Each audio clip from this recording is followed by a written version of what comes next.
vlog we are going to study about the bacteria which is prokaryotic in nature. We are knowing two type of cells are there, prokaryotic cell and eukaryotic cell. Prokaryotic cells are those type of cell which is not well organized and all the organelles are not present.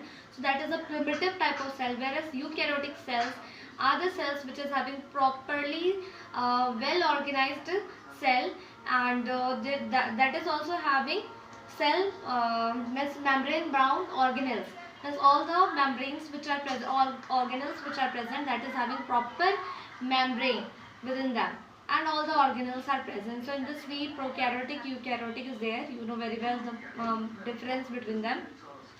So today we are going to discuss about the prokaryotic cell.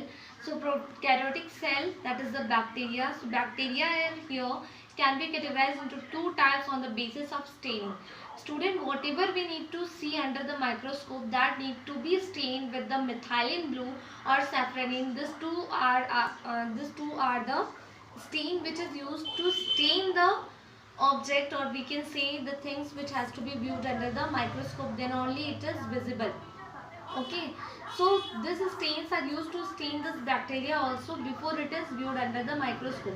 So some type of bacteria are there which are observing the stain and appears to be colorful, but some of the bacteria are there which do not get stained. They do not absorb the they do not absorb the stain and are gram negative. They don't appear to be colorful, and on the contrary, gram positive bacteria, they absorb the stain and are gram positive. So therefore I have written here, gram positive bacteria get stained easily with the stain, and gram negative bacteria, these are the bacteria which does not get stained at all. So as we are dealing with the bacteria, let us see the chemical composition of this bacteria. They are having basically three layers, basic three composition, that is the glycocalyx layer is there. Actually that is not a proper membrane, we can say that is not a membrane or layer, but that is the deposition over the cell wall. Okay, glycocalyx layer is there, then beneath cell wall is there, and in the bottom plasma membrane is present, that is present in innermost. Okay, so this glycocalyx layer is the deposition over the cell wall. If we draw the structure of a bacteria here, suppose this is a diagram of a bacteria. Simply I am drawing here. This is a bacteria. Okay, so this is the cell wall. This is the plasma membrane from inside. So a layer is coating over due to the chemical reactions. This chemical are getting deposited over the cell wall. So this forms a glycocalyx layer on the surface. So this is known as the glycocalyx layer. Then followed by the cell wall, this is the cell wall, and innermost is the plasma membrane. Okay, so glycocalyx composition varies in the different type of bacteria. So in some of the bacteria, this glycocalyx layer is very thin, that is having a loose sheath on it. So very thin layer is found, and hence it is known as the slime layer. We cannot, although it is a glycocalyx layer, but it is very loose in the complex and very thin layer is there. So we can say that that is the slime layer which is having a loose sheath of glycocalyx. Then next one we see in some of the bacteria, it forms a thick layer and becomes tough, and we can see that the bacteria are having a tough coating over the cell wall. So that tough coating and the thick layer of glycocalyx can be said as the capsule of the bacteria. Okay. Student, as we are discussing about the bacteria, so glycocalyx layer, that is the uppermost layer that gets deposited over the cell wall. Now we'll see the function of a cell wall. We are knowing the cell wall protects the cell from any kind of injury or getting or protects us from getting destroyed.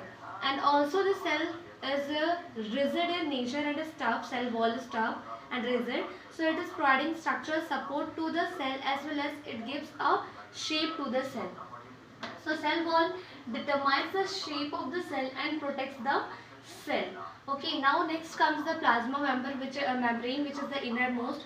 We are knowing that the plasma membrane is the selectively permeable membrane that function for the transfusion of the material or the substances can move across the plasma membrane. So let us see some of the points for the plasma membrane. Plasma membrane is the innermost and it is also a protective layer. Okay, but the basic function is that transfusion of material takes place through that.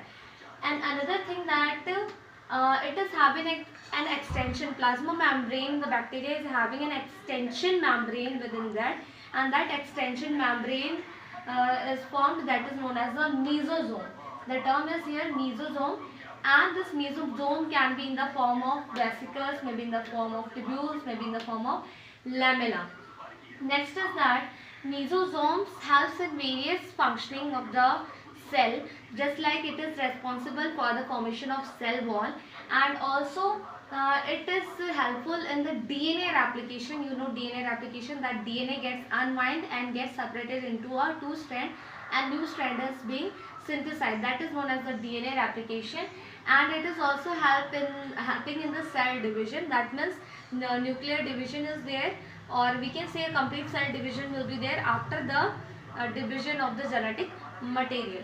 So here the mesosomes is also helpful in the respiration and also increase the surface area of the plasma membrane, so that its surface areas increases and more transfusion or moving across of substances can take place. Next is the secretion. It is also helping in the secretion. Some of the mesosome contains the pigment with them, the pigment chloroplast, green pigment that is there. So some of the mesosomes containing this green pigment, chlorophyll or chloroplast, is known as the chromatophores. Those will be known as chromatophores, and example is cyanobacteria. We are doing cyanobacteria, that is a association, symbiotic association between the fungus and algae. So this cyanobacteria do have green pigment within them, and they have the mode of nutrition that is autotrophic means of nutrition. Okay. Now let us see the structure of bacteria. If we see the structure of a bacteria, then it appears to be like this. The outermost is the glycocalyx layer, and the inner one, that is the cell wall, and innermost is the plasma membrane. We have seen its function. Now let us see some external organization. We can see here, this is the flagella, which is helping the bacteria to move from one place to another place. It is helping in their locomotion, we can see. Here we can see here like projection occurring from the cell wall, that is known as the cilia and pili. Either we can say cilia or pili. So the function of this is also the same, that it is helpful in the movement of the bacteria or for the locomotion, and also it is helpful in capturing the prey for the bacteria, and it is also providing us upholding substrate, or we can say it upholds any substrate. Suppose the bacteria needs an attachment in the rock or any kind of substrate, so this cilia gets attached to that particular substance and uphold that in a particular place. So in this way it is also providing a grip on the particular substrate. Okay, so this is the structure of the bacteria.